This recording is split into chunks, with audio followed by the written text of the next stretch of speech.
Super sarap na sinangag. Ganito lang gawin natin sa ating fried rice. Simple lang yan. Kesa naman masayang, siyempre unahin natin yung ating mantikilya. Konti lang.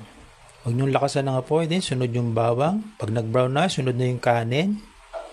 Siyempre, timpalan natin ng konting asin, mahika ng sarap, at yung ating paminta. Halu-haluin lang natin. Then, sabay natin na pagluluto ng ating hotdog. Para naman may ulam tayo mamaya.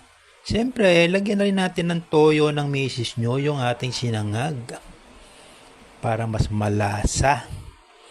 And then, magsangag tayo ng bawang. Ilagay nyo na rin dyan sa ating sinangag. Then, gawa naman tayo ng sunny side up. Huwag nyo kalimutan lagyan ng asin para naman may lasa. Then, yan, ituloy natin yan.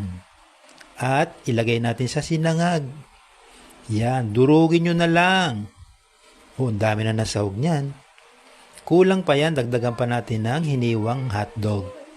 Sabay natin ng luto ng ating tuyo. At yung leftover na ham.